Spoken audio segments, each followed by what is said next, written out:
Did he send the slides?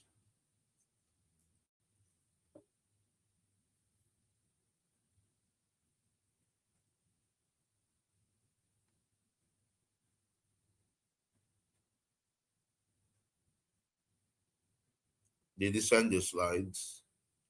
Evening.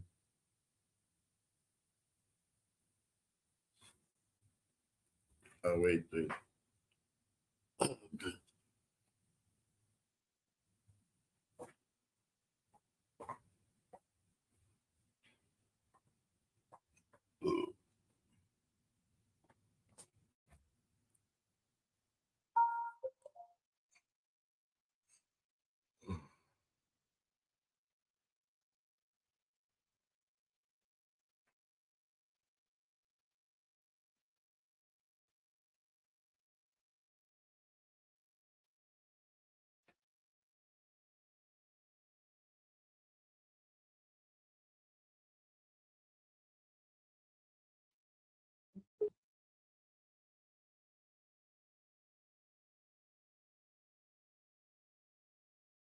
Did what's this?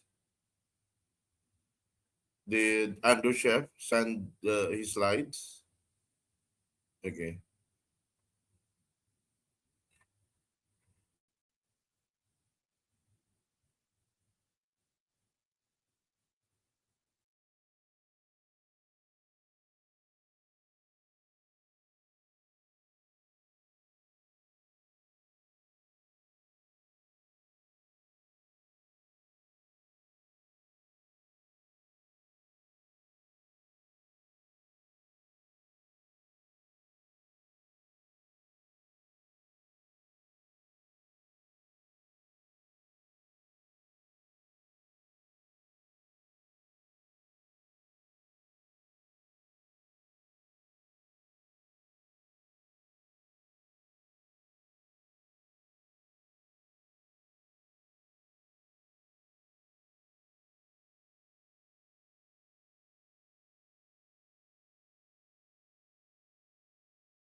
I'm trying to get the stream to work.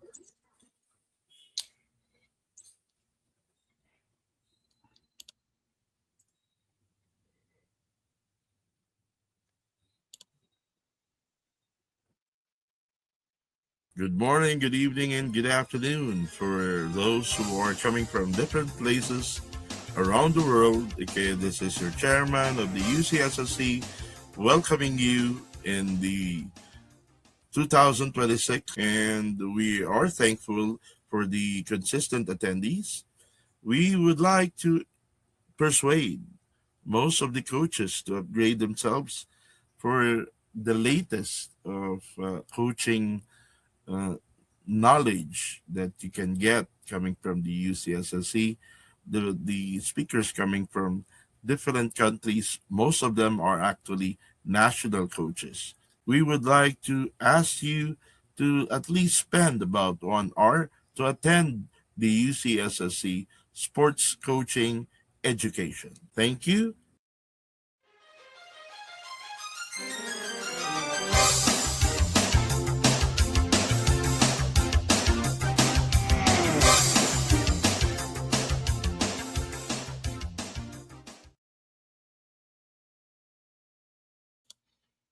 Today's presentation is going to come from the state of Virginia and Andrew Scheaff.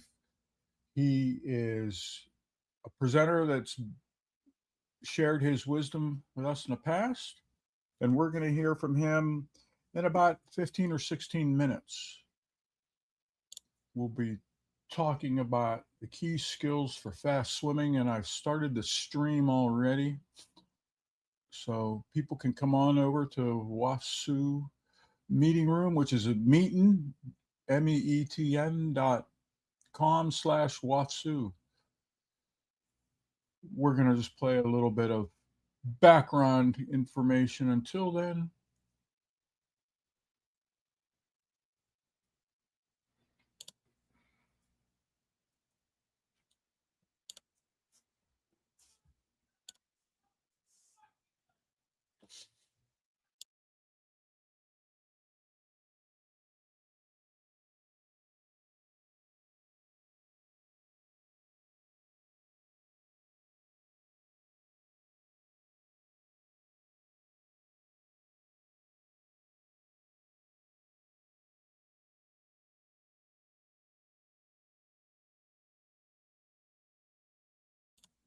If you know Matt, or if you know Coach Kate,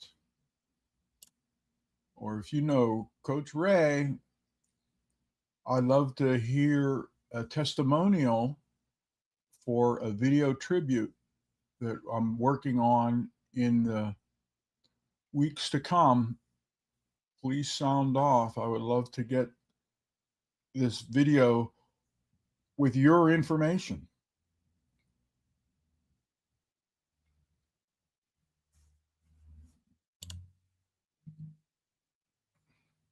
You can always see our past information, clicking the button at the bottom, the Bygone Seminars course.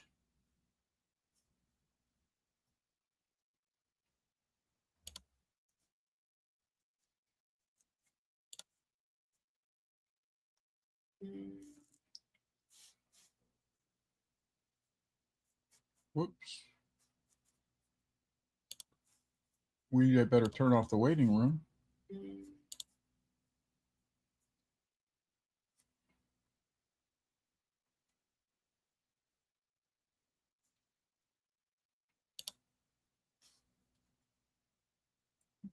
The waiting room is off. People can come right in.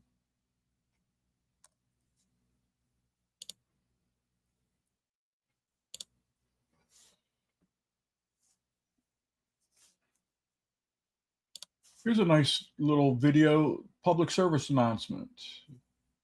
I'm going to get a few things loaded up.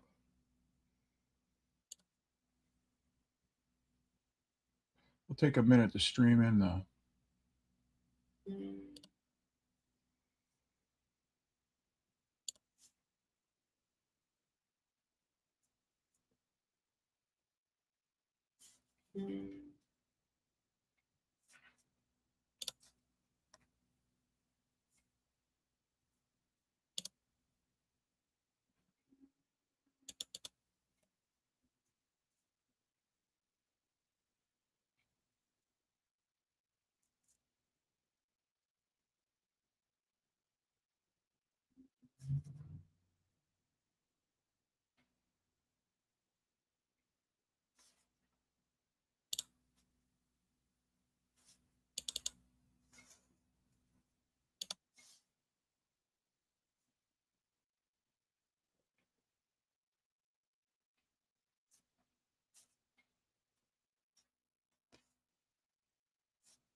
Hi, I'm Michael Phelps, and as you know, I love to swim. Swimming is a life-saving skill, but it's important to be careful around water, even if you're a great swimmer.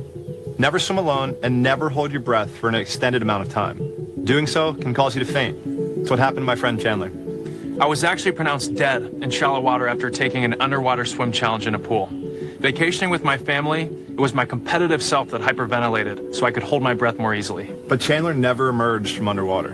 When they finally realized something was very wrong, he was already gone. If not for the 2 doctors who happened to be by the pool, he would be. Those doctors never stopped CPR, and after 5 minutes, they got a heartbeat and a pulse. My family and wife had to experience this horror for no good reason. Most shallow water blackout victims don't make it. Me being here is a miracle. Shallow water blackout is 94% lethal and 100% preventable. So please don't hold your breath for extended amounts of time. If it happened to me, it could happen to anyone.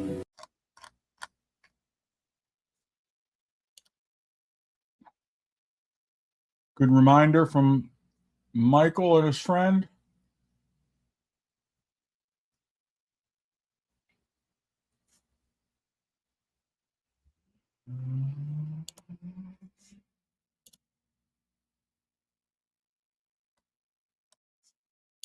We're getting ready to hear from Andrew, who will be presenting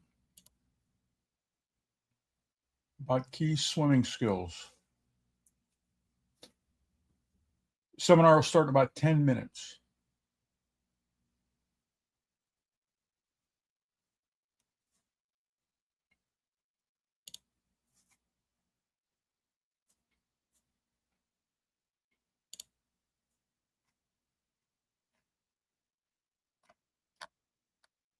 And there are some other very good seminars in the past that people should be watching. Do you know that guy? Sonder. He had a wonderful presentation about age group in swimming. That is live now at wasu.org. Today, it's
We're gonna start in about 7 minutes.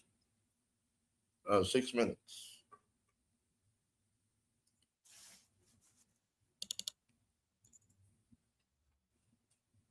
Mic test. Mic test. Mic test. You're on. Mm.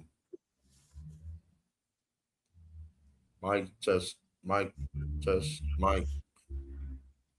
Okay.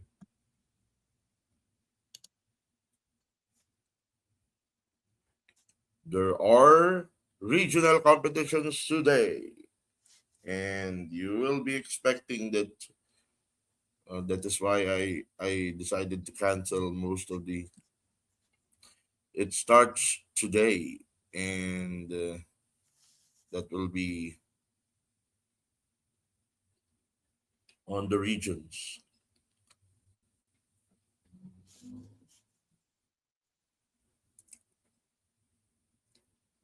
5 minutes we start.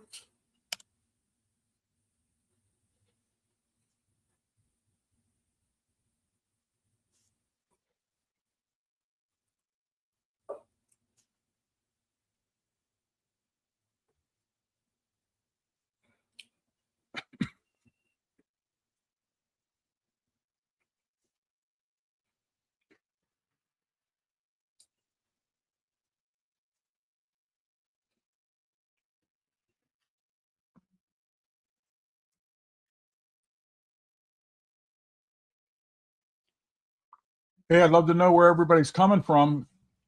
If you could type into the chat box your hometown, that'd be fun.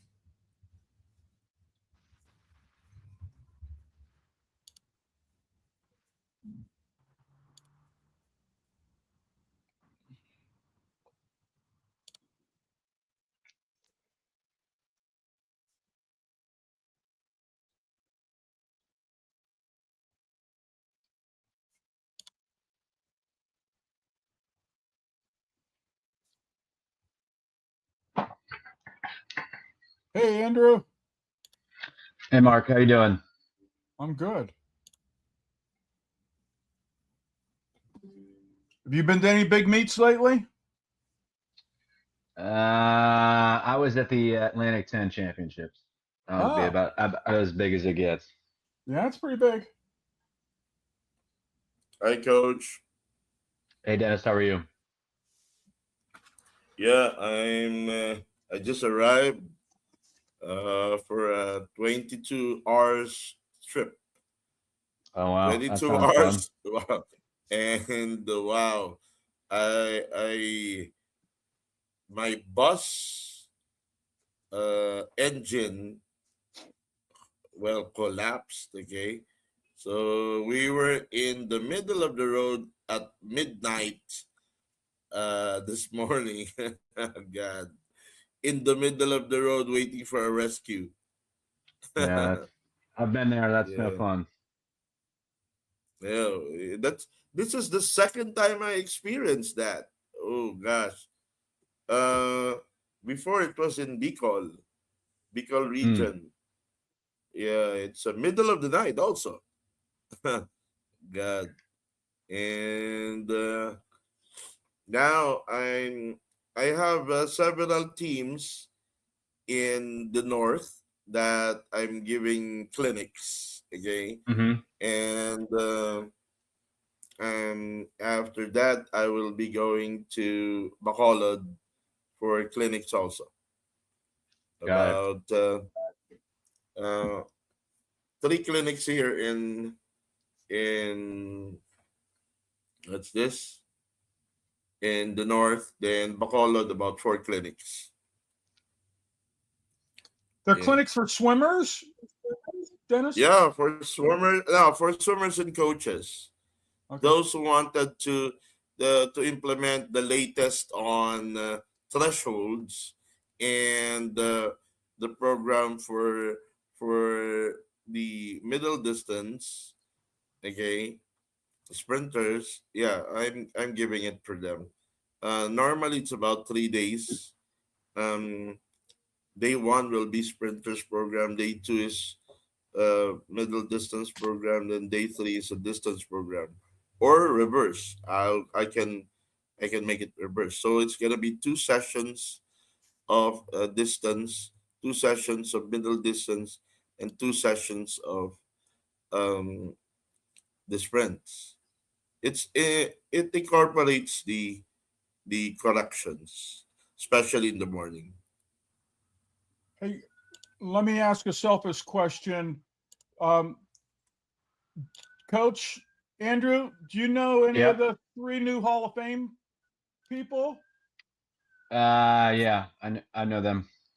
I wonder if I could get a little testimonial or a shout out for them. But so I have to build a video,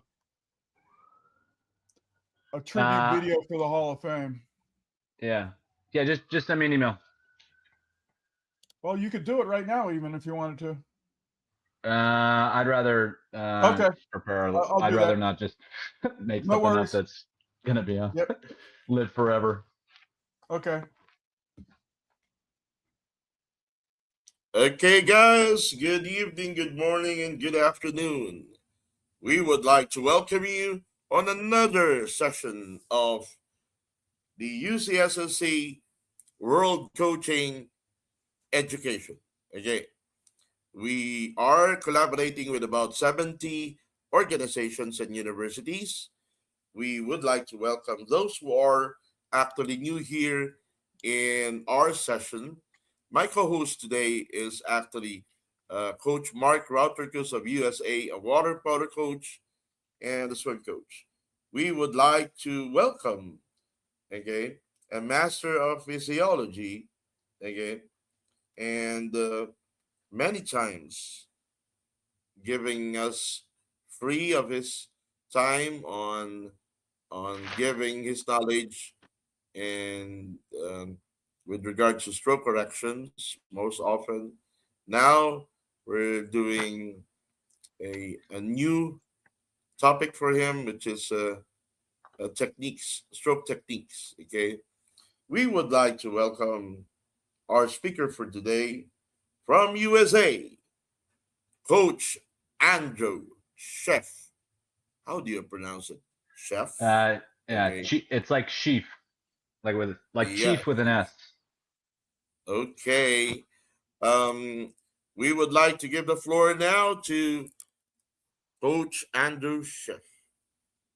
Coach, the floor is yours. Okay, great. Thanks, Dennis. So, Mark, did that just switch the slides? Yes, you look good. Okay. All right. Just making sure. Okay, great. So thanks for having me, everybody. Thanks for being here. And hopefully this will be helpful for everyone.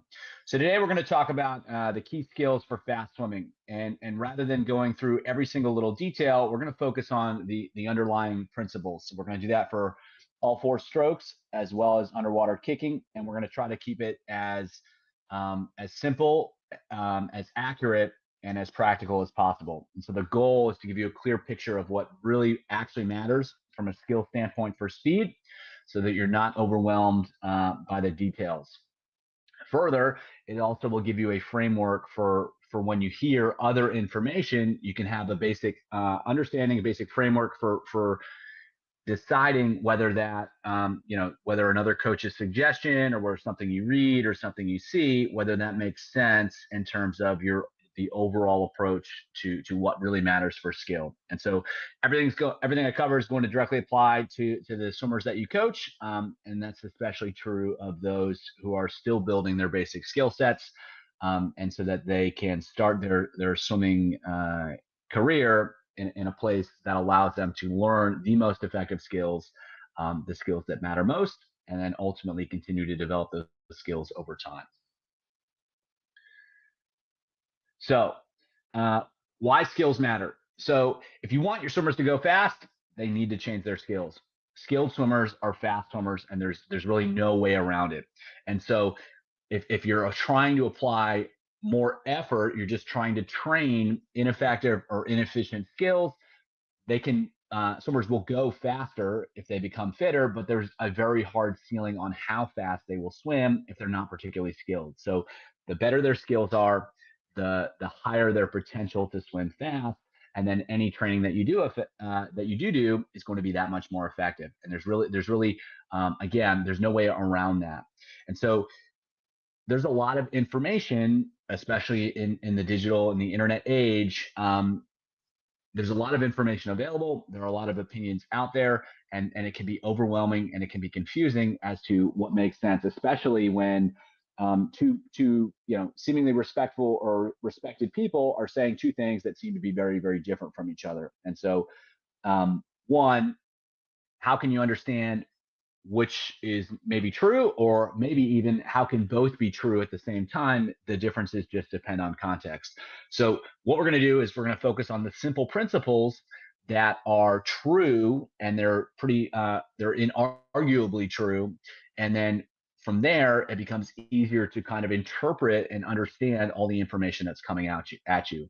And so again, these are the things that are foundational, that they're fundamental, and it's not so much about the details, it's about what really matters, what's really true. And so again, rather than focusing on the specific positions that you might want to put the arm in, we're going to focus on the principles that allow you to help swimmers find the positions that are most effective for them. Because across different individuals, even at the very elite level, you're going to see a slightly different visual representation of these same principles. So the point here is to give you a small set of simple ideas that you can use to help understand which skills are actually worth improving. Okay, so for speed, in all three strokes and underwater kicking, there are three big skills that swimmers need to learn. So first, they need to learn how to minimize resistance. So that means how little drag they can go, or how little drag they create as they go through the water. And so using an analogy that's outside of swimming, if you look at a race car, an F1 car, they're extremely aerodynamic. And then if you look at, maybe the bus that Dennis was talking about that he was riding on last night or this morning, they may both have very big engines, but because the Formula One car is really high aerodynamic, and in water it would be hydrodynamic, and the bus is not, that F1 car is going to drive much, much, much faster. And so the less drag that swimmers can create, the less resistance that they can create as they move through the water, the faster they're going to go. And another way to think about that is they need to be as streamlined at every instant as they move through the water. And again, the less drag they create, the faster they're going to swim. Second, they need to create as much propulsion as possible. So going back to the car analogy, the bigger the engine is, the faster the car is going to go. The bigger the engine is, the more propulsion swimmers can create with their arms, with their legs, the faster they are going to swim. So another major skill set is the ability to create as much propulsion as possible. And in all strokes and in underwater kicking, those two things are true. Swimmers have to minimize the resistance they create. They have to maximize the propulsion they create. And then lastly, they have to get the timing right. And so the ability to minimize resistance and maximize propulsion at the same time comes down to effective timing of the limbs, the arms to the legs, and then also the limbs to the body. So in breaststroke and butterfly, there's up and down motion. In freestyle and backstroke, there's side to side motion. And swimmers have to time the limbs to those skills or to those body motions in order to go as fast as possible. So every skill that any coach has ever talked about is going to be a representation of either minimizing resistance, creating more propulsion, or optimizing timing. And so if a coach is talking about a swimmer's head position, well, that's an issue with minimizing resistance. Their head's out of line, they're going to create more drag. And so if a coach is talking about their hand position or dropping their elbow or something like that, those are all representations of creating or of the ability to create propulsion. In those cases, they're creating less propulsion because their arms aren't in effective positions. And then with timing, it's when you can just see that the stroke is not fluid, it's not happening at the right time, and they're struggling to get into effective positions. A lot of times, that's going to be a timing problem. So again, in every stroke, there are 3 skills that swimmers need to master. They need to create as little resistance as possible. They need to create as much propulsion as possible. They need to optimize their timing in order to make those first 2 goals happen.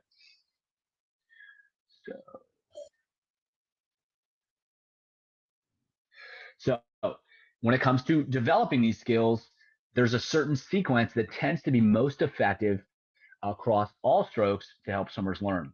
And so alignment almost always comes first. The ability to minimize resistance, to be aligned on the surface, to not create a lot of drag is foundational, because without it, swimming becomes very, very difficult. It's very hard to move through the water when swimmers are creating a lot of drag. And so it becomes impossible to learn any other skills because it's just too physically exhausting.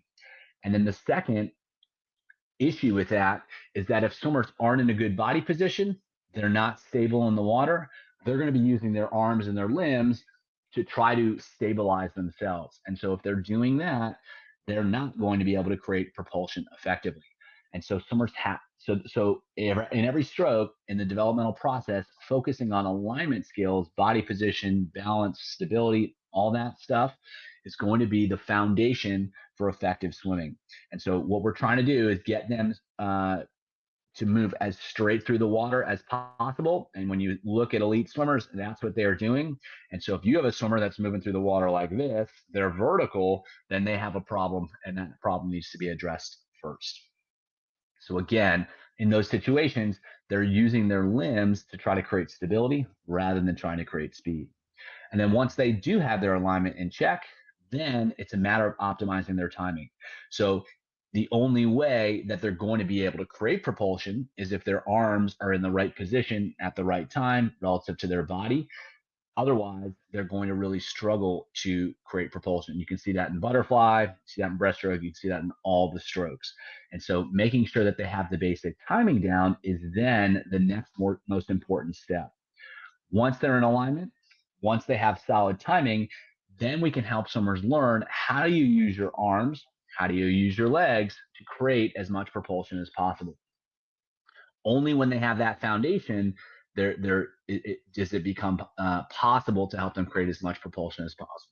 And so an example, if you have a swimmer who's can't keep their head under the water, they're struggling to breathe, it makes no sense to emphasize what they're doing with their arm, making sure that they're in a great propulsive position, because they can't even get there, because all they're concerned about is making sure that they literally don't drown. And so again, that's the key, is that we have to work on these skills in the right order in order to maximize the impact of any intervention that we might create. All right, so now we'll talk, how does this framework apply to specific strokes? So in freestyle, again, we're trying to help swimmers minimize the resistance that they create. And so there are three components to that are absolutely critical. So first, they need to be swimming horizontally level in the water. So they're moving straight through the water. The head, the hips, the legs, everything is in line on the surface. And I'm sure you've seen the opposite, where the head is high, the hips are low, the hips and the legs are completely under the water. Again, that's going to be a very difficult way to move through the water, and it's going to create a lot of drag. It's going to help, and swimmers are going to go slow. Another issue is the lateral alignment. So if I'm swimming straight at you and I'm moving side to side, again, that's going to create a lot of drag.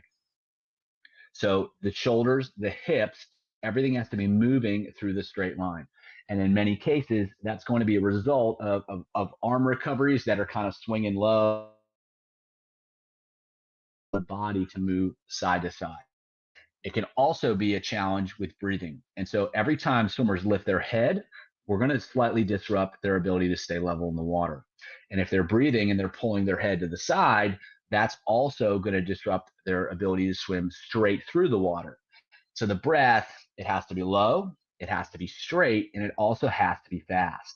And again, if swimmers are coming off their line, they're moving side to side, they're moving up and down, that's going to make it much, much harder to use the arms, to use the legs in order to create propulsion, because the limbs have to compensate for that up and down or side to side motion. So that's why it's so important to focus on this skill first, especially in freestyle. Oops. So next up, we've got optimizing timing in freestyle. So rotation is really important in freestyle for primarily one really important reason. So in order to get the arm out of the water, swimmers have to rotate. It's really hard to do that while swimming flat. And so by rotating, they can recover the arm. And if they can recover the arm, then they're not going to be swinging the arm side to side. Everything's going to be going straight. And it's going to be much easier to place the arm into the water straight ahead. If they can do that, now they're in a much more effective position to create a lot of propulsion with the arm. So rotation has to happen effectively. It has to happen at the right time. So swimmers are trying to rotate at the most as they begin the recovery of the arm early in the recovery. And on the opposite, they're rotating most as they set up the stroke in the beginning of the pull.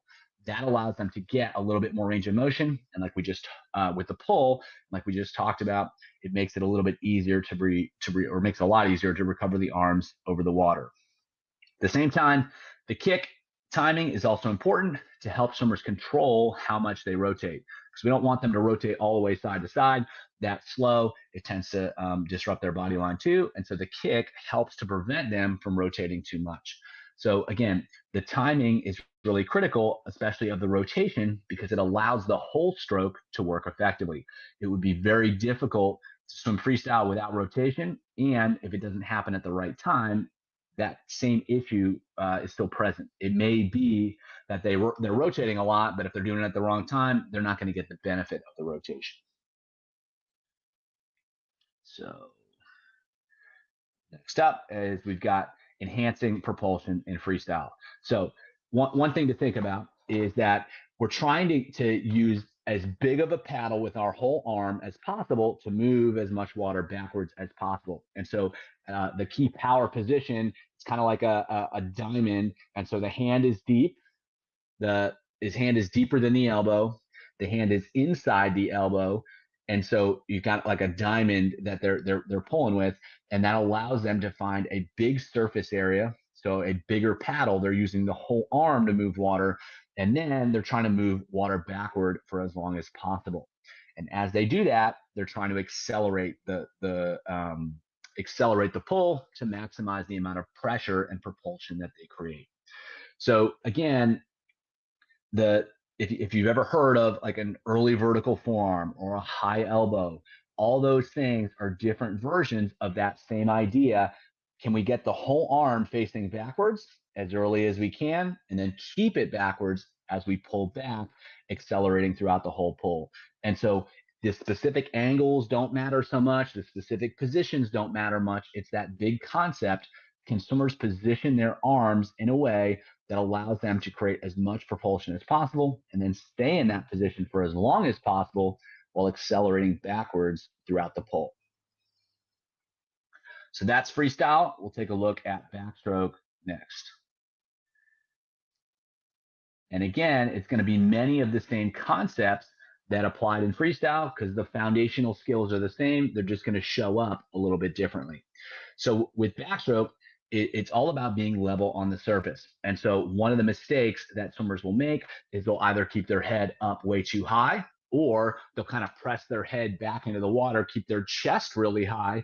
And instead, what they kind of want to do is just sort of turn sideways here, is they'll kind of want to just melt into the water a little bit. And that allows them to create a position where they're level, they're not arching the back, which ultimately causes the hips to sink and the legs to sink, and they're staying right at the surface. If they can do that, they don't have to use their arms and legs to try to create stability, to try to keep their position stable. Instead, they can use their arms and legs to create propulsion. And because they're not creating a lot of drag, swimming is easier, and it's going to be faster as well. So like in freestyle, backstrokers run can potentially swim side to side with a lot of movement, and that's another thing that we want to avoid.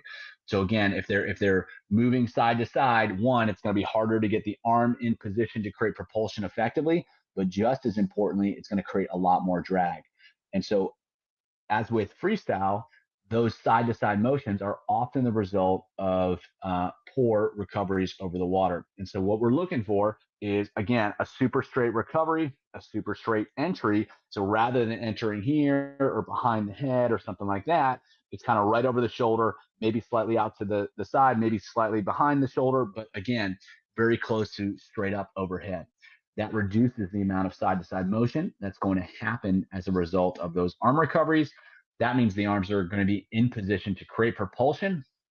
And just as importantly, it's going to prevent swimmers from moving side to side when they execute their stroke, because they don't have that torque that's pulling them around. So, all right, optimizing timing. So, like with freestyle, it's all about the rotation, because when the arms are moving opposite, swimmers need to rotate in order to get the arms in the right position. So the most important aspect of rotation timing in backstroke is that when the hand enters, there's rotation to that same side. So if you sit here and you put your arms out to the side and you don't rotate, it's very difficult to get the arm back behind the body. It doesn't want to go there. There isn't the range of motion that would be otherwise necessary in the shoulder and the upper body. And so the only way to get into an effective pulling position is to rotate back to that side under the water. That allows swimmers to get the arm in position in order to create propulsion. If that rotation doesn't happen, or it doesn't happen at the right time, it's going to be much harder to execute an effective pull. And then when swimmers do pull, you will hear a lot that the rotation powers the pull and stuff like that. In backstroke, swimmers have to not rotate as they pull. And the reason is, again, if swimmers have to rotate in order to get into position, they have to stay rotated in order to stay in that position as they pull. If they rotate away as they pull, they're going to struggle to maintain an effective propulsive position, and that means they're going to go slow. So again, swimmers have to rotate as they enter the water so that they can get into an effective pulling position. They have to stay rotated as they pull. And then at the end of the pull, they have to very quickly switch to the other side, because then that allows them to transition from one stroke to the other in as little time as possible. And obviously, they can't be rotated to the same side at the same time. And so that rotation has to happen really fast so they can switch over to the other side in order to get the other arm in position to create as much propulsion as possible.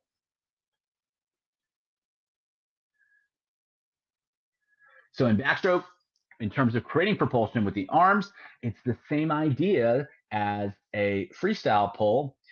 The difference is it happens on the back. And so swimmers are going to try, when their hand goes in, they need to turn the arm so that the whole forearm is facing backwards.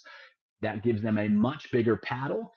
And when they can do that early in the stroke up near their head, they're going to be able to stay in that position for a much longer period of time. And so it's kind of like an inverted high elbow. The elbow is actually going to be deep. The hand's going to be closer to the surface, but everything is straight up and down. Again, from that position, they're going to accelerate the arm backwards, staying in that position and holding it throughout. That's going to help them move as much water as possible, which is going to help them execute those skills as quickly as possible. Of course, just like in freestyle, the kick has to be there as well. And a tight, fast, strong kick is going to help swimmers create as much propulsion as possible. It's going to help create stability in the stroke, and that's going to help power them down the pool. So just like in freestyle, swimmers have to minimize the amount of resistance they create. They have to stay level in the water. They have to not move side to side. They have to get their rotation timing down in order to allow the arms to be used as effectively as possible. They have to create as much propulsion with the arm by getting it the whole arm facing backward as early as possible, staying in that position for as long as possible, and accelerating throughout the pull.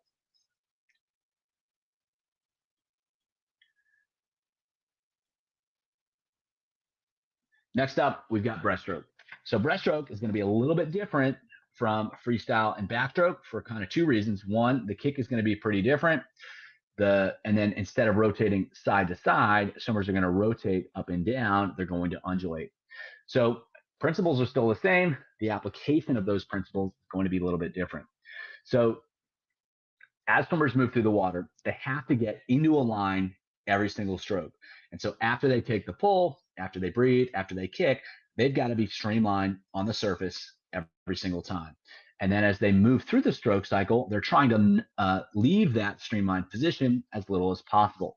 So they've got to breathe, they've got to come up, but rather than just popping straight up, they want to think about breathing forwards so that they don't create as much drag, the hips don't drop quite as much, and everything is moving forward rather than, again, up and down, because the more up and down there is, the more drag they're going to create and the slower they're going to go and the more difficult it's going to be. So another key aspect of minimizing the amount of drag that they create, minimizing the resistance they create, is when they do take that breath, they've got to be aggressive, getting forwards, getting the arms forward as much as possible. And so what you'll see with a lot of swimmers, even some pretty good ones, but especially ones that are earlier in their swimming journey, they take that breath, their hands get stuck under their body. And at this point, they're creating a lot of drag because they're moving through the water like this. They're creating no propulsion with their arms. They're creating no propulsion with their legs.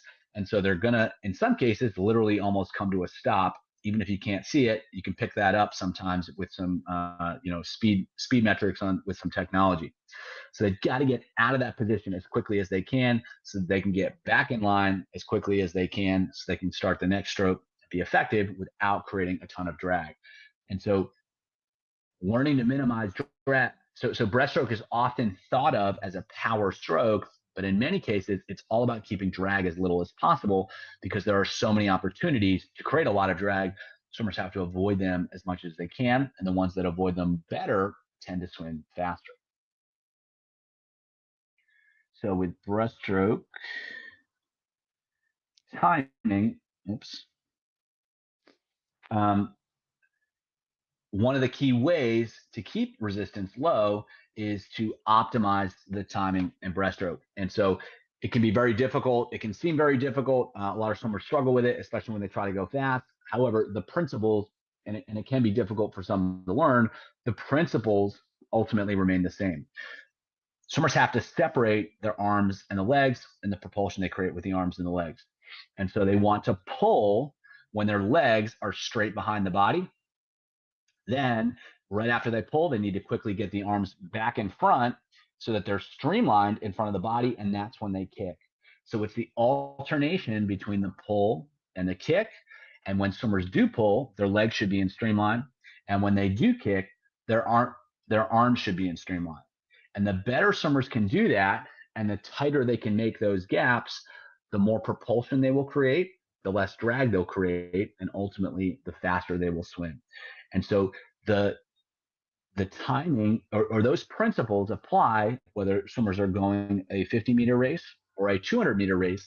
What happens is that there tends to be a little bit more separation between the arms and the legs over longer distances, and the separation between the arms and the legs is much, much shorter over shorter distances. So it could be like pull, kick in a 200, where it's like pull, kick, pull, kick, pull, kick, pull, kick in a 100 or a 50, where the stroke rates need to be a lot faster, so that separation becomes a lot smaller.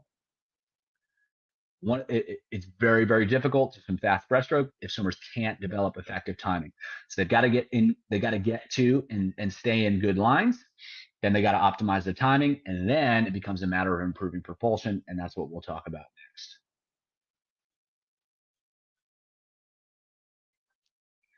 So again, the principles remain the same.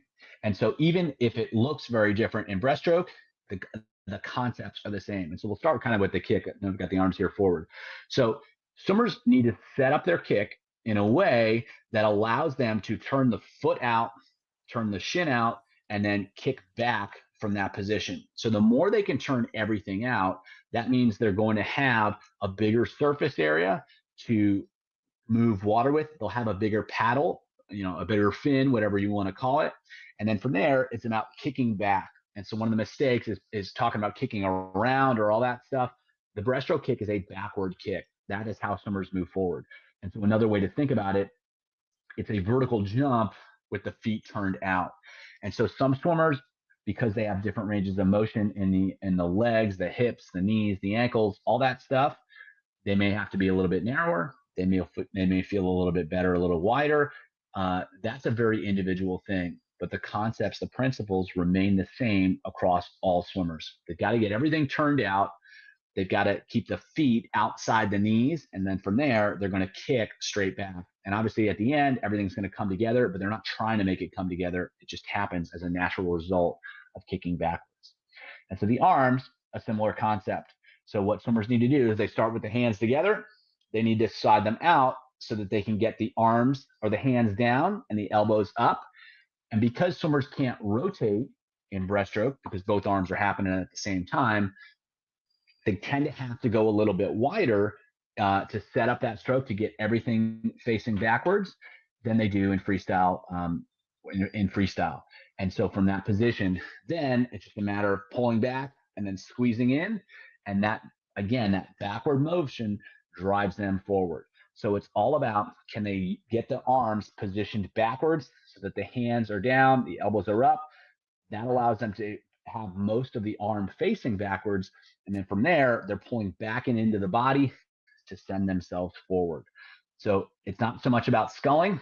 It's about getting into positions, pulling from those positions, and like the other strokes, setting the arm up so a big surface area is used, and then pulling back, accelerating back to accelerate themselves forward. So just like in the other strokes, even though it looks different, it's still the same concepts, it's still the same principles. They've got to minimize resistance. Again, swimming level through the water, just like in freestyle and backstroke. They've got to optimize the timing, getting the arms and the legs working at the right time. And then with propulsion, can they get a big surface area using as much of their leg or their arm as possible and accelerating that back to accelerate themselves forward. So next up, we've got butterfly.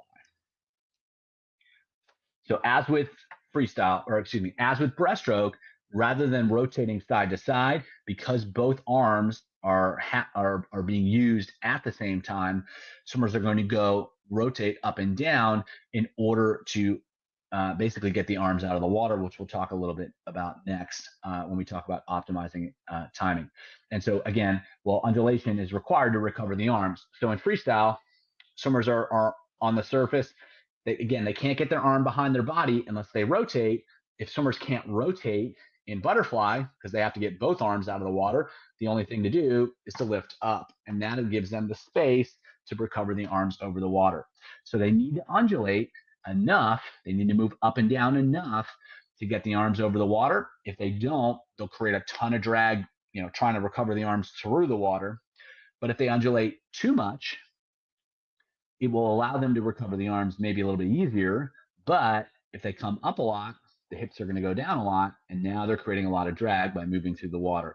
And especially with younger swimmers, they're really struggling to get their arms out of the water. So they do anything and everything they can, and they tend to come up pretty high because they don't want to get their arms caught. So that can be effective when they're first learning, but over time they need to learn to flatten that out because, again, they're trying to go as level as the water, as level through the water as possible. They have to come up a little bit to recover the arms, but they don't want to come up any more than that because, again, that's just going to create more drag. Similarly, obviously, they can't breathe to the side, although some swimmers try to do it, but even when they do, they still lift up in order to make that happen. So they're not trying to lift up as high as they can to guarantee they get this monster breath. They're coming up just enough in order to get air. So they're trying to breathe as low as they can. They're trying to breathe as fast as they can because the longer they stay up in that position, the more drag they're going to create, the slower they're going to swim. And so again, they need to undulate. They need to breathe in order to make the stroke work, but they're trying to do as little as necessary in order to keep it as tight as possible, to keep drag as low as possible.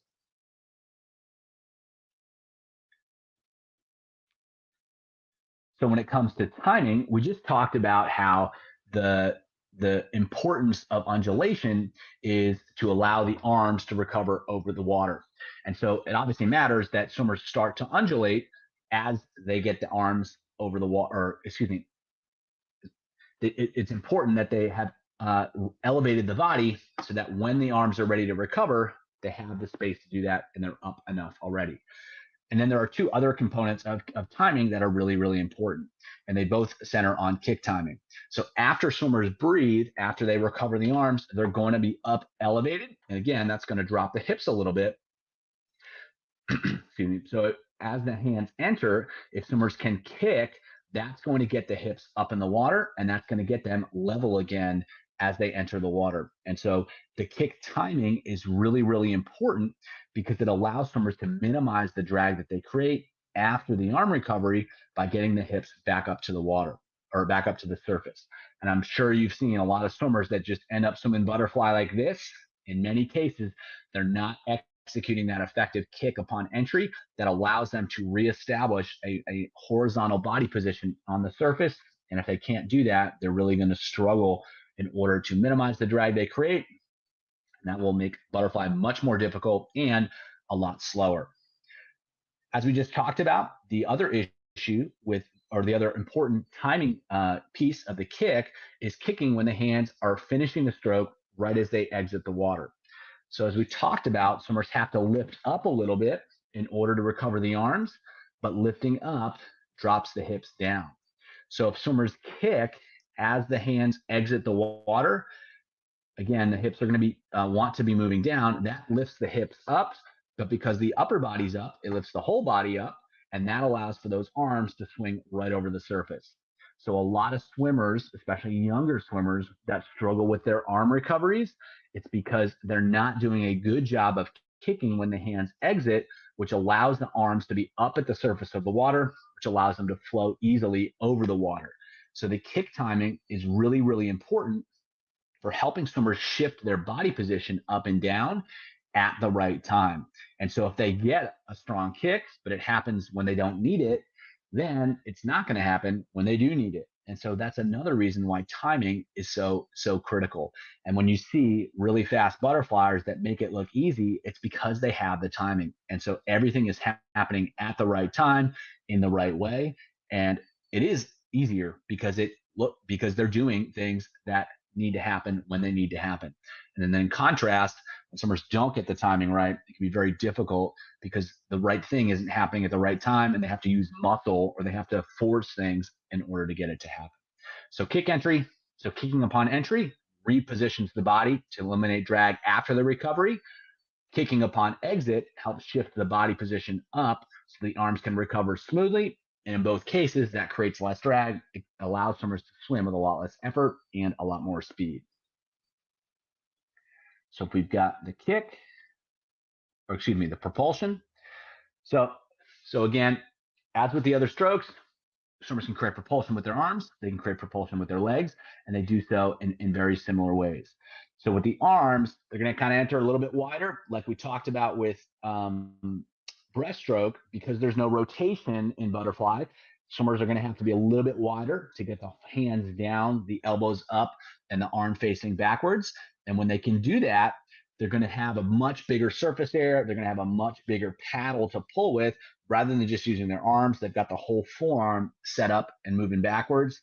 Then they need to hold that position from the front of the stroke all the way to the back of the stroke, and they need to accelerate through that pull. Accelerating through the pull will help them create a lot of propulsion, but it also helps them get the hand speed necessary to swing those arms over the water, which again is going to be really, really, really important. The kick in butterfly especially does help create a lot of propulsion. And so swimmers, again, need to be able to use that whole foot, move water backwards, move water down too, because that helps them lift the hips up in the water. And what's important to consider with butterfly is that we talked about one kick is happening after the recovery. And so the body position is pretty level in the water. And then the other kick is happening as swimmers recover the arms as they breathe. And that's creating a much more vertical position in the water. And so those kicks are not the same. And so from a training standpoint, it could be helpful to do some kicking where the head stays up, some kicking where the head stays down, and that ensures that both kicks are adequately developed in order to create as much propulsion as possible. So the pull is going to be really, really important. It requires a lot of force, but if swimmers execute their timing effectively, like we talked about in the previous slide, that makes it easier to make that happen. What really matters, big surface area, big range of motion, lots of propulsion. Okay, so our last stroke is underwater kicking, and there are three similar skills that are really important. So first, a lot of swimmers can create a lot of drag because they have no control of their upper body. They're just kind of moving all over the place. So effective underwater kicking starts with a stable platform, a stable upper body, a stable hands. It's not that they don't move at all, but they have to be swimmers have to be in control over what's happening. So again, hands, head, upper body control. That doesn't mean the absence of movement, but again, they need to be able to control that movement rather than just having it flop all around. And so when they do have that control, they can create that wave, they can create that undulation that happens from the top of the body. It travels down the body, and as it does, it gets bigger and faster. And while a lot of attention is given to what's happening with the legs, and that is important as we'll talk about shortly, the legs do deliver the necessary force to the water that helps swimmers go fast. That where that power comes from is the whole body. And so when the undulation gets bigger and faster as it travels down the body, that force can be delivered, is ultimately delivered by the legs rather than created by the legs. And so if swimmers can't create a stable platform, they're going to create more drag. They're also going to be unable to generate that wave of propulsion. And if they can't, or wave of undulation, excuse me, and if that wave can't travel down the body, then ultimately swimmers aren't going to be able to deliver as much force to the water as they need. So underwater kicking is not just about kicking, it's about creating stability, creating undulation, and helping that travel down the body so swimmers can go as fast as possible. So next up, we've got propulsion. And so swimmers need to be able to hold water with the feet, just like they do with the hands. And if they can't, they're not going to really go anywhere. And so a key aspect of that is kicking through the center line. So they're making sure that if this is their body line, they're kicking in front of that position every time. And that ensures that they're using a full range of motion. They also need to create propulsion in both directions. They need to kick fast in both directions. And so most swimmers are going to focus on kicking the feet forward in front of the body. And that's really important. They also have to be really good at kicking fast behind the body. And so interestingly enough, one of the most important factors as determined by some research in fast underwater kicking is the kick speed that's moving behind the body. So the part that swimmers tend not to focus on actually is the part that tends to be most related to fast underwater kicking. And so swimmers have to be able to kick forward and backwards fast. And while the knees will bend on the forward kick, they need to actually kick the arm pretty straight on the up kick. And that allows them to create a whipping action to take advantage of the undulation wave that's happening with the upper body. And that allows them to create the most speed. So swimmers have to be able to hold water. They have to be able to take advantage of the wave of undulation that's created with underwater kicking. And they have to be able to kick effectively in both directions, which ultimately allows them to create the most speed they can under the water. And then finally, we've got, just like with the other strokes, swimmers have to create as little drag as possible, as little resistance as possible under the surface of the water. And so one of the reasons that underwater kicking is so fast, even though swimmers aren't using their arms, is because there is so little drag, relatively speaking, under the water as compared to on the surface. And so if swimmers are moving through the water and they've got this crooked boat that's kind of, their shape is really, crooked, like I said, that's going to create a lot more drag. And even if they're kicking effectively, they're not going to be able to create much speed. So that all starts with coming off the wall, really stacked up. So they're in a straight line. They're not bent or out of shape like that. Everything's super straight. And then from there, they're able to maintain that position and then starting to undulate from there. And so we want to avoid a really arched spine, a really rounded spine, all those positions that, again, they're not moving straight, they're moving kind of crooked through the water, which is going to create more drag. And then in terms of how much undulation there should be, it can be different for each swimmer. The real answer, or the answer, which is not always helpful, is enough. It should be enough undulation to allow them to create propulsion, but not too much that they create too much drag. And that's something that ultimately has to be determined with some experimentation and practice. But the concept is really important.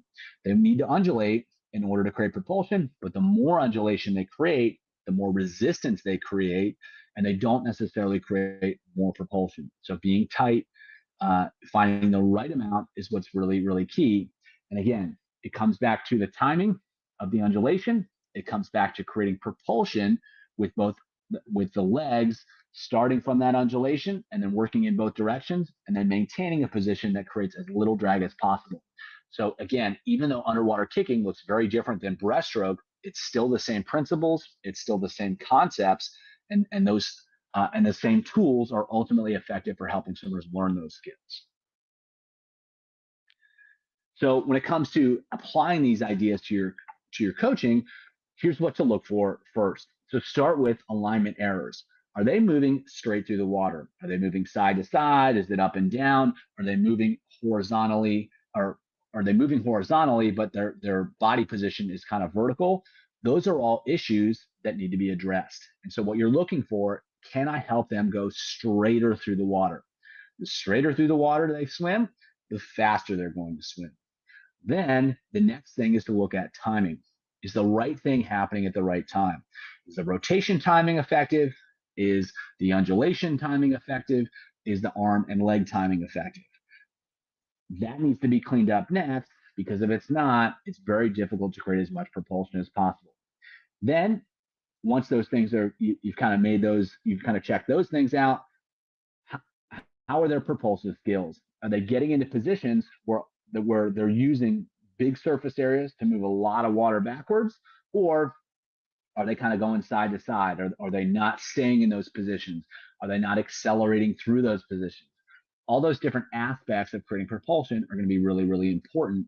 And so looking for those becomes the final step to check out.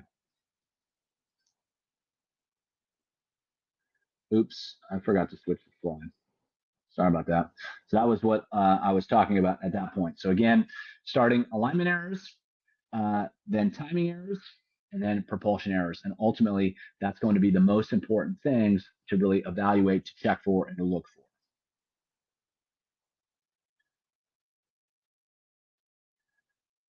And so again, as I mentioned earlier, there's a lot of information out there. There are a lot of resources that can be really valuable. And so when you're evaluating advice, it can be really helpful to bring it back to the simple principles. So if someone is advocating for a certain skill, it's just thinking, does that help swimmers reduce resistance? Or does it help swimmers improve their timing? Or does it increase the amount of propulsion that swimmers are creating? If the answer is no, or the answer is not really, then it's probably not advice that you want to take.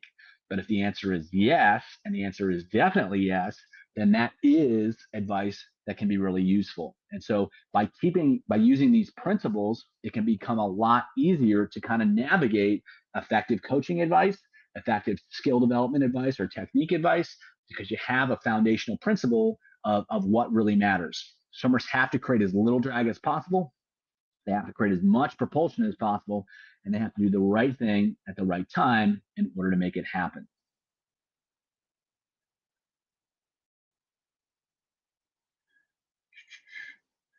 So, as a summary, the same principles apply in every stroke and during underwaters. It's about alignment, it's about propulsion, it's about timing. And so those principles, those concepts are very simple.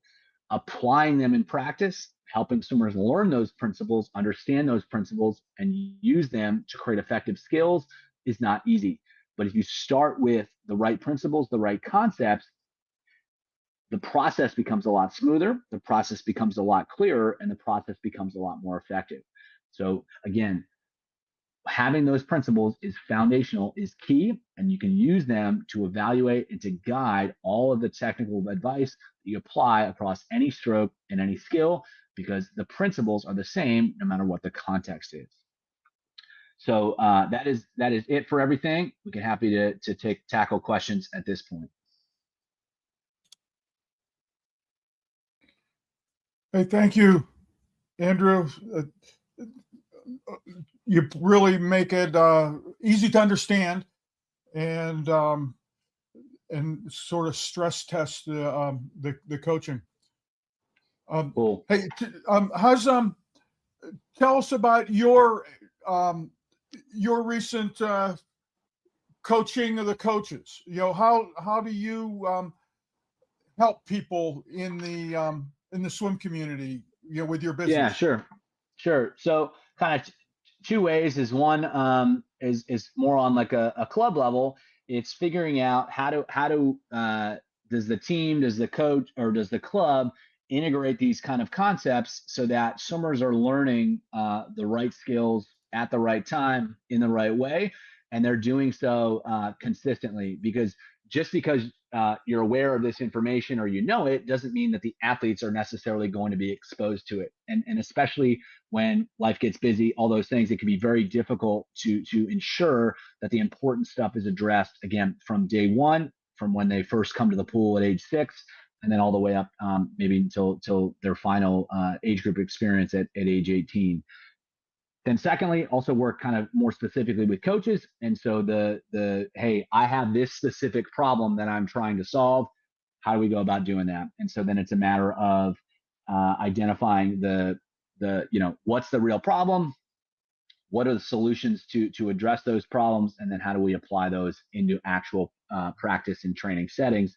Because again, if it's just an idea, if it's not happening, if it's not becoming reality, then it doesn't really matter. So give us an idea of some of the big problems that you look for, or the red flags that are happening all too often out in the swim teams. Yeah. So one of them is like they just don't work on any of this stuff, and so I think that's a huge issue, is that there's no kind of intentional plan. And so coaches will see something that's like, hey, Johnny's doing this or Susie's doing this, and they'll say something to them, but there's no like structured progression as to how those issues are going to be addressed before they even like show up. And so I think that's a foundational thing. Another thing is that a lot of coaches do a pretty good job with planning their training in terms of like, this day is going to be this type of training, this day is going to be this type of training. This month we're going to focus on this, and then next month we're going to focus on that. Whereas they do none of that with the skills, and it's just as important or just as and it's also just as challenging to develop skills over time. And so that same level of detail, that same level of planning needs to happen regularly, because if it doesn't happen like that, those skills aren't going to change. And so, an example that's pretty obvious is you'll see some teams that are pretty good at underwater kicking, and then you'll see some teams that none of the kids are good at underwater kicking. And generally speaking, that doesn't happen by chance. And so the teams that do a good job with that have created some sort of plan, some sort of progression, some sort of approach to ensure that those skills are being developed every day. And the other teams that don't do that. And so you clearly see the results of that, because that's something that, everybody swims freestyle. And so someone's going to, they're going to have good kids that are good at freestyle no matter what, but the underwater kicking is something that has to be a lot more intentional. And that same approach can be applied to all the strokes, all the skills, and you get a lot more progress and a lot better performances that way. Yeah, I definitely could see that. And do you think, like in a bigger team, it's the age group coach or the site specific coach that's doing more of the influence, or is it more of the team culture? Yeah. Well, it depends. So you may have a head coach or a board of, like, however the club is set up, that, we'll call it leadership, that basically says this is how we have to do things. And so from the ground up, I mean, this is the ideal situation. From the ground up, whatever those important things are, they're developed from day one, in age appropriate ways. So like the 8-year-olds are working on it, the 12-year-olds are working on it, the 16-year-olds are working on it, but it shows up in different ways because, they're at different levels. It could be they just had, the coach that works in the 9 and 10-year-olds was just all about it and did it every day. And so they learned those things and they kind of just carried them through. It could be, again, like a certain site tends to do that with bigger teams. But ideally, it kind of comes from the top, and it's like, it's just like a business. McDonald's is saying, you got to cook the fries this way, you got to make the burgers this way. And so wherever you go in the world, you order a burger and it's going to be pretty similar. And so that type of thinking is what's going to be most effective. Of course, you have really exceptional individuals that take it upon themselves to make those things happen. And so in some cases, that's also what the result is, or why you see those skills show up like that. Then I had one more question, and maybe other people Yeah. could ask them. So in the communities, there's a revolving door of sorts that there are new kids coming onto the team, and then there are the kids that have been on the team for 3, 4, 5 years. How do you teach these skills to some people that might not have been around last month? Right. Right. Do you have any ideas or tips for that? Yeah. So one, that's always going to be a challenge, and you can't always make up for lost time. And so that is what it is. If someone's been working on something for 5 years, someone else can't come in and learn that in a week. That being said, if there's a very structured approach to consistently working on those things over and over and over again, and you're meeting kids where they're at, they're going to start getting exposure to that stuff. And when they see everyone else around them doing a really great job with that and really valuing that, that tends to accelerate their progress. So whenever, again, you see, it's kind of like the 4-minute mile phenomenon, where a guy ran 4 minutes for the first time, and then now everyone can do it. When people see it around them, that starts to happen.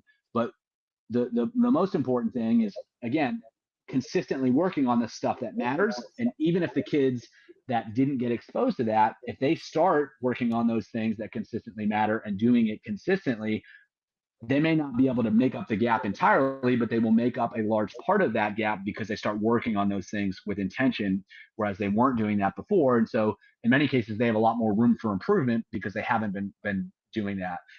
But I think, to your point, that's why it's really important to have kind of this plan for this.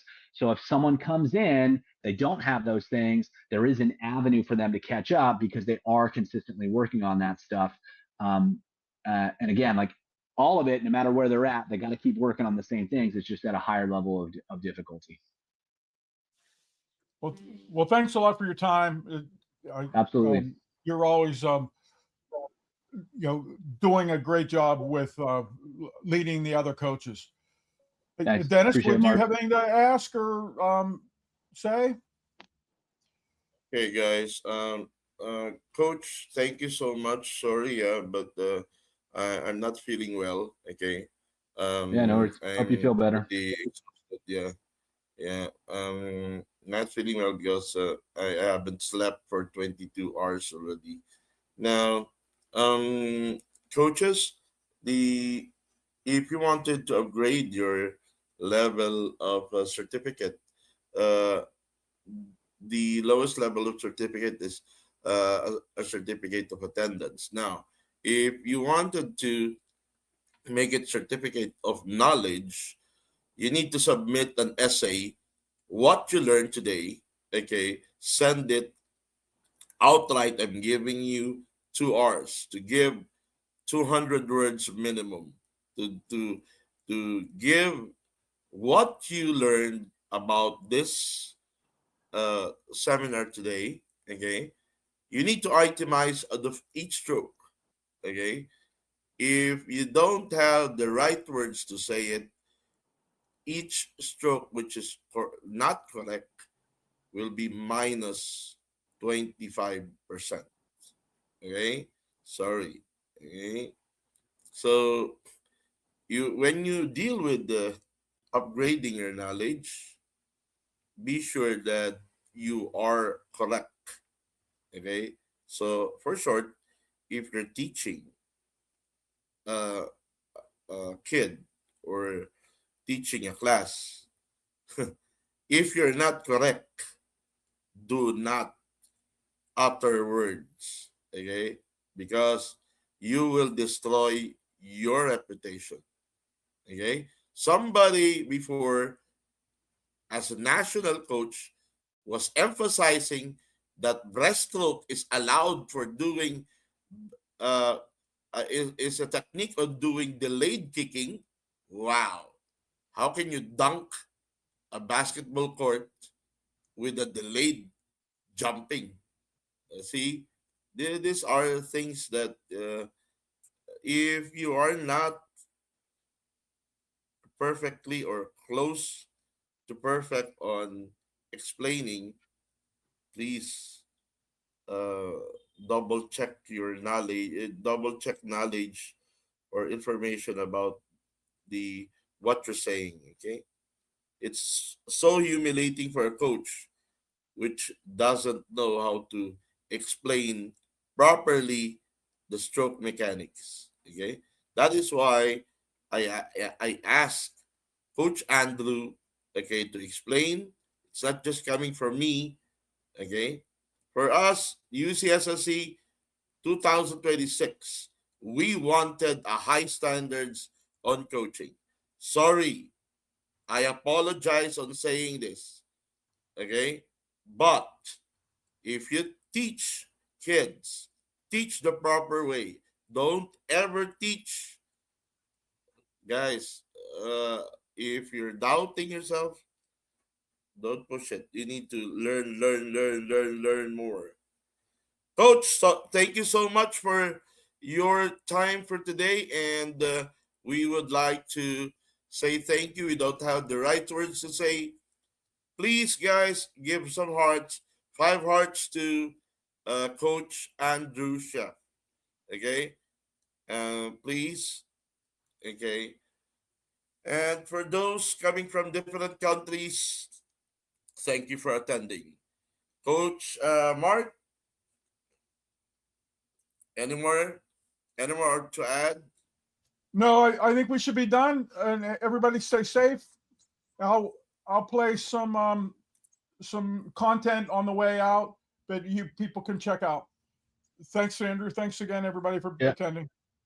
Take care. Coach Andrew, thank you. Thank you so Bye. much. Bye-bye. Thank you, thank you.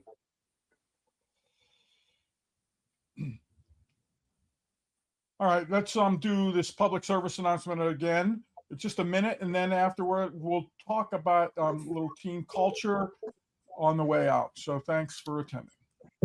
Hi, I'm Michael Phelps, and as you know, I love to swim.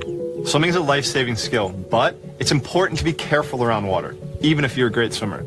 Never swim alone, and never hold your breath for an extended amount of time. Doing so can cause you to faint. That's what happened to my friend Chandler. I was actually pronounced dead in shallow water after taking an underwater swim challenge in a pool. Vacationing with my family, it was my competitive self that hyperventilated so I could hold my breath more easily. But Chandler never emerged from underwater. When they finally realized something was very wrong, he was already gone. If not for the 2 doctors who happened to be by the pool, he would be. Those doctors never stopped CPR, and after 5 minutes, they got a heartbeat and a pulse. My family and wife had to experience this horror for no good reason. Most shallow water blackout victims don't make it. Me being here is a miracle. Shallow water blackout is 94% lethal and 100% preventable. So please don't hold your breath for extended amounts of time. If it happened to me, it could happen to anyone. And then the other week, we had a seminar on building team culture. The presenter was from Switzerland, a basketball coach, but we've synthesized, and here's some of the highlights thanks to Notebook LM. Today, we're pulling back the curtain on what it takes to build a winning team culture. We're going to do this by diving into the playbook of an elite international coach, Harkai Hunor. And look, this isn't just about X's and O's. It's about building the very foundation of success for any team in any sport. So let's just start with this idea because it really flips everything you think you know on its head. This idea that chasing results, and only results, can actually poison the well. It can kill the very development that leads to sustainable success. A real winning culture, it's built on growth, not just the final score. So here's our game plan. We're going to break down 5 key areas. We'll start with the foundation on the court. Then we'll look at why winning off the court matters so much.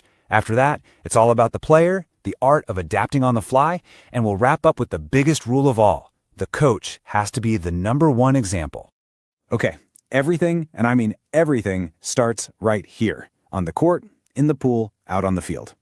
You see, a strong culture isn't built on some rah-rah motivational speech. It's forged in the fire of daily discipline and really clear principles that everyone understands. Think of this right here as the architectural blueprint for your team. These 7 pillars, they're the non-negotiables. From showing up every single day to leading by example, each one is like a load-bearing wall. You pull one out, and the whole thing can come crashing down. Let's break that down a bit. First up, and this is the big one, consistency.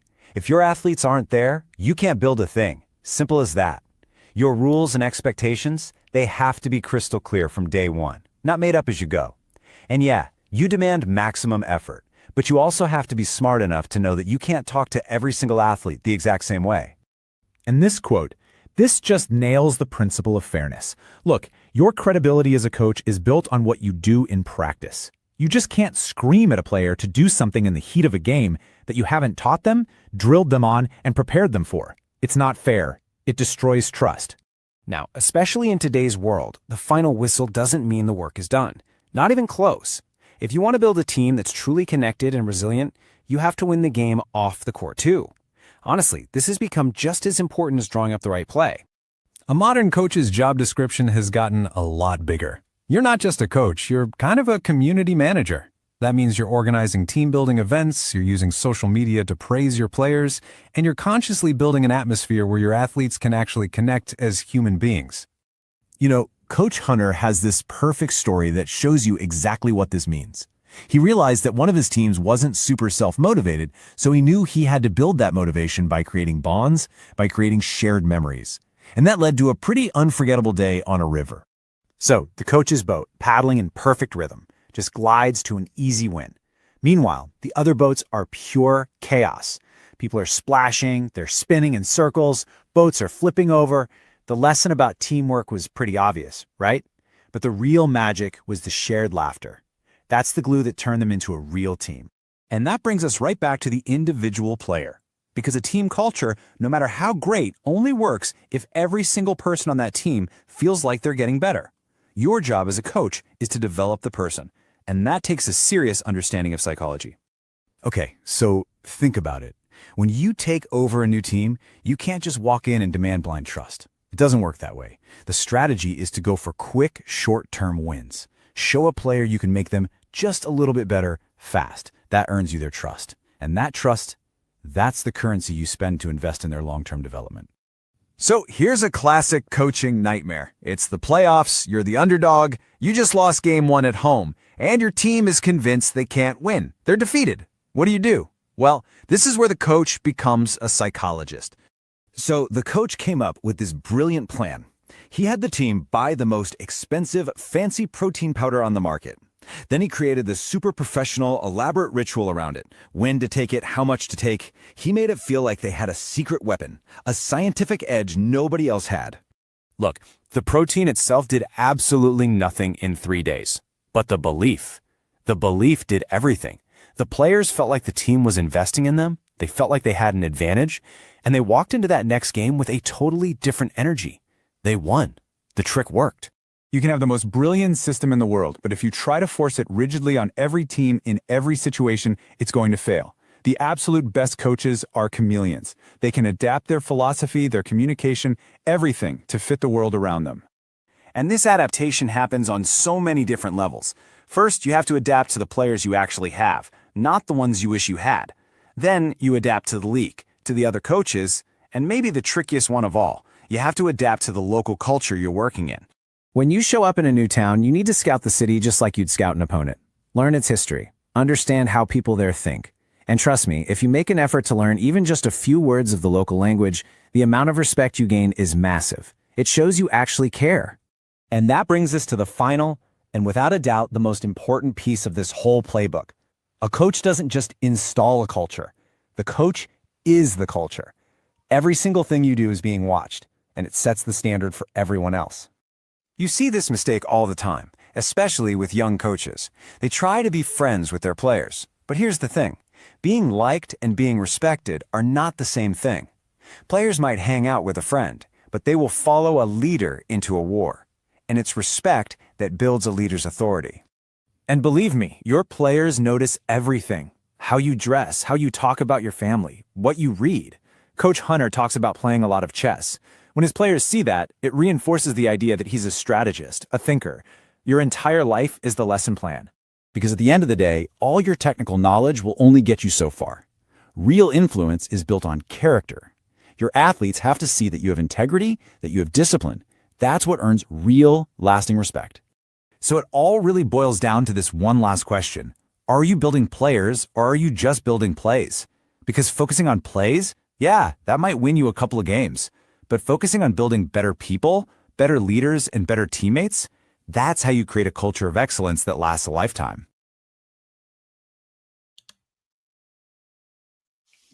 This was the presentation from Coach. It's available in its full replay at wasu.org. So if you want to sort of think about and build upon some of the ideas in his talk, check it out. There was an infographic as well.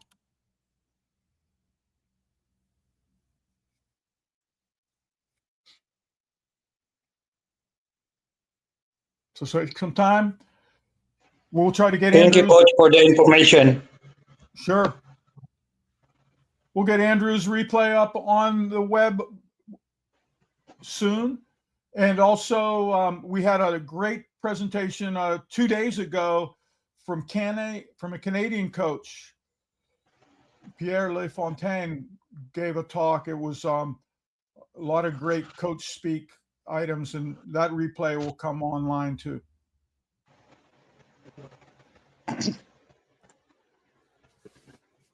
All right. Yeah. Coach, can I have a quick question? Sure. Yeah, I see your playing advertisement last night about the U.S. United States lifeguard, something like that. Yeah. Yes. Was it a course or something like we can achieve worldwide or just exclusively for the USA? How does the organization goes? Like in terms of membership of yeah. Yeah. So what I posted was a recruiting video that the U.S. Life Saving Association did. Yeah, I just Yeah. saw it was about a 2-minute video. It was really nice. And I put it inside the podcast that I do called Heavy or Not. And I'll post that URL here. But you'd have to research that organization. I know that there are some worldwide lifeguard initiatives, but this was just sort of a feel good. Hey, let's get people to come out and become lifeguards. Mm-hmm. So I don't have anything more specific on that. And it had a lot to do with the beach things too. So the USLA, US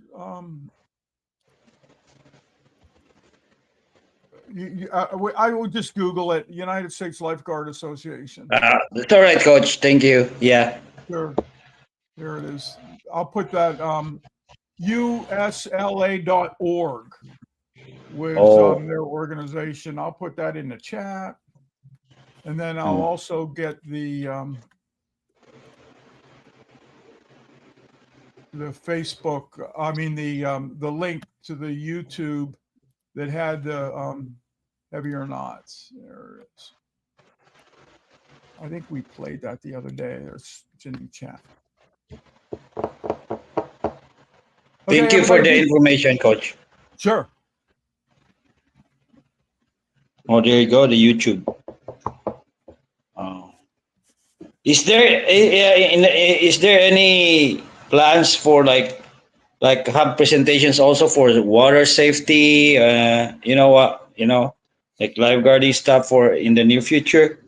Yeah, that's a good one. We could put that on our list. I know that there's some open water, coaching and open water swimming things that are coming, and we've done a few in the past. Yeah, the thing that I would try to do is there's a search bar, and I'll make it a little more prominent at wasu.org. But we haven't really done a lot of the really basic water safety stuff. So in the search bar at the bottom of the page, you could do safety, see what comes up.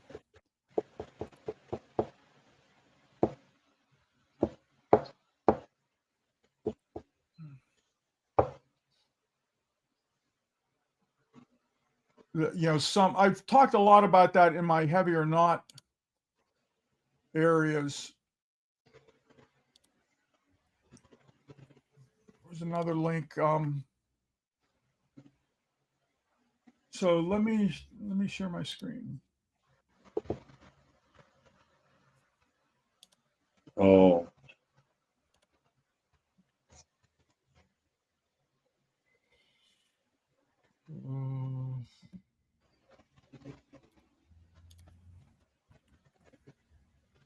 So on our wasu.org page, go way to the bottom. There's this little search bar. Mm-hmm. And in here, safety, do a search. Mm-hmm. And it'll maybe, it just showed me something. I didn't spell safety right.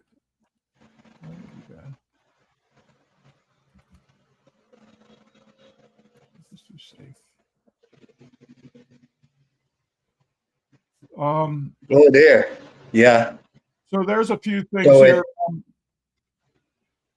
Yeah, plenty. Here's some drowning prevention and water safety awareness. This is a heavy or not. This is my podcast number 38.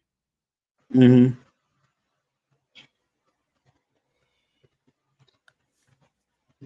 Driving. This is the one.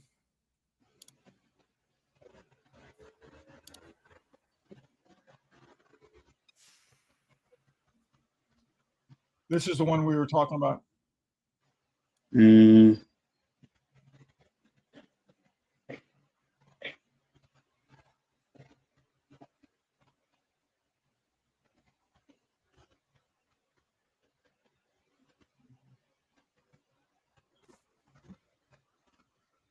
Well, no, this is not the lifeguarding one, but it's another one about water.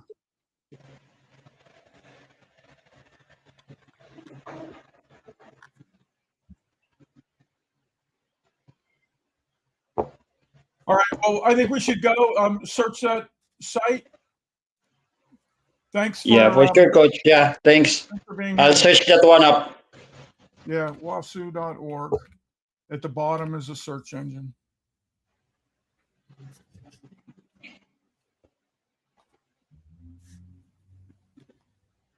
We'll see you next week. All right. Thank you, Coach. Everybody's welcome. Take care. Thank I'm you, gonna Coach. exit the meeting. Good night.